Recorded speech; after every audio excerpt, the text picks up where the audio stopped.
હવે જ્યારે આપણી જમીન પેલા વડીલોની હોય ત્યારે એક જ ટીપણ હોય, એ ટીપણમાંથી બે ભાગ પડ્યા. હવે પછી રીસર્વેના લોચા થયા.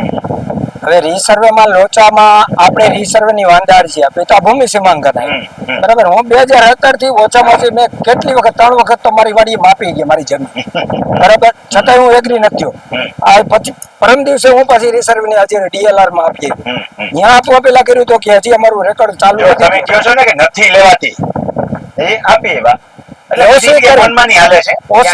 ઓસી મારી પાસે રાખી, સાંસિકા મરવી દીધા. મને એને કીધું વ્યવસ્થિત વાત, કર્મચારીએ કીધું અમે સંભાળીને તમારું મટીરિયલ પહોંચાડી દઈ, પણ તમારે સહી સિક્કા વાળું જોતું હોય તો તમે રાજકોટ જતા હો તો રાજકોટ તમે આપી આવો, જેથી કરીને તમારી પાસે પ્રૂફ રહે.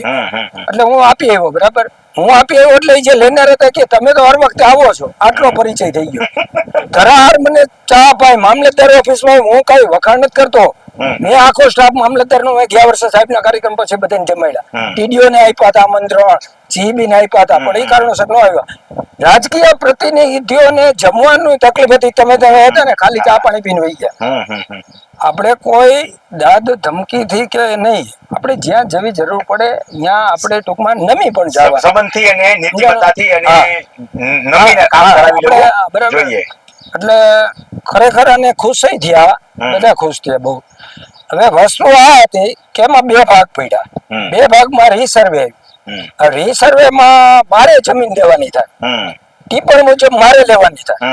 હવે એમાં મારે પૂર્વ દિશામાં મારે સરકારી ખરાબો આવે છે 22-23 ગુઠા કે 20 ગુઠા, મારે 17 ગુઠા લેવી છે. એની પાસેથી મારા કબજાથી મારા કબજામાં ઘટે 17 ગુઠા લેવી છે. તો મને ભૂમિ સીમાંકનમાં આ જે આપણે જે અધિકારીઓ છે તો એ મને એલાઉડ સેવા કરી શકે, જે ખરાબો છે એમાં મને આપે કે પછી મારો જૂનો ટિપ્પણનો કબજો છે એમાં જ મને એ લોકો પાછા ફરીથી ટૂંકમાં નવું ટિપ્પણ. આ રીતે તો આખો સર્વે નંબર હતો, સ્થળ ઉપર એવું જોઈએ આવ્યો છું. આ વચ્ચે રસ્તો છે એક ભાગ એકનો થયો, એમ સમજી લો ને એક્ઝેક્ટ સમજવા માટે. આ બીજો ભાગ બીજાનો છે. આમના કબજામાં ભૂલથી જે તે સમયે એમ માની લીધું, કોઈની આમાં માલાફાઈની ઇન્ટેન્શન નથી, ખરાબ નથી કે કોઈનું ખાઈ જવું કે દબાવી લેવું કે. પરિણામે આ બાજુનો ખરાબા સહિતની જગ્યા જે કબજામાં હતી, એટલે ભાગ પડ્યા અંદર આના ભાગમાં ખરાબાવાળો ભાગ આવી ગયો. એટલે આ ટીપણ આમ જ છે, પણ પોતે આમ ખસી ગયા કહેવાય ને. એટલે પોતે અત્યારે જમીન પૂરી સરકારી ખરાબામાં કરે તો થાય, સરકારી ખરાબો તો બાદ કરવાનો છે, એટલે પોતાને આ બાજુથી લેવાનું નીકળે. હવે દબાણના કેસની અંદર ભૂમિ સેવા કરતા કોઈને દબાણ ઉમેરી દેવાનું નથી, કોઈનું દબાણ છૂટું કરાવી દેવાનું. બીજા નંબરમાં કોઈને સરકારી ખરાબા ઉમેરી દેવાના નથી. 5% ની અંદર હોય તો ટીપણ પૂરું કરી દેવાનું છે. સરકારી ખરાબો દબાણમાં 5% ક્ષેત્રફળના માપમાં 5 ગુઠા નથી બોલતો, કદાચ 50 ગુઠા હોઈ શકે, કદાચ 5 ગુઠા એલાઉડ ન થાય. ટકાવારી 5 માં બેસવી જોઈએ. આપણે ભૂમિ સીમાંકન સમજી ગયા તો સરકારી 5% ની મર્યાદામાં તમારી જમીનમાં ઉમેરાઈને નવું ટીપણ બની જશે તમારું.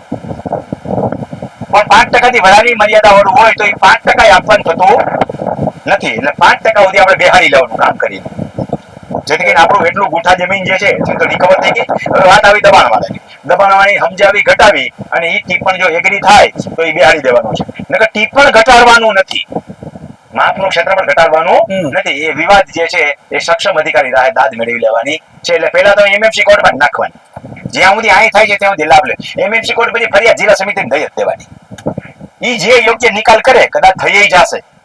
વ્યક્તિ કેવો છે એનો પર તમે કેમ કીધું મને ડીએલઆર બેહાડ્યો, ચા પાણી બધું સાંભળ્યો, કોઈ નથી સાંભળતા. ડીએલઆર ચા પાણી તું ડોક્યુમેન્ટ કાઢી મૂકે ત્યાંથી. મામલતદારમાં કેમ કે તમે કીધું મારી ઓફિસે આવે આમંત્રણ આપું તો આ રીતે સંબંધોથી કામ કરાવતા શીખો. જાહેરમાં કેવું ન જોઈએ, પણ પ્રેક્ટિકલ થઈને પણ કામ કરાવતા શીખો. અતિ ખોટા કરવાની વાત નથી, પણ આપણું કામ વ્યવસ્થિત જે તે સમયે થતું હોય, જયારે લોઢું ગરમ હોય ત્યારે ટીપી લેતા શીખી લેવું જોઈએ, તો ઘણા બધા કામ થઈ જશે.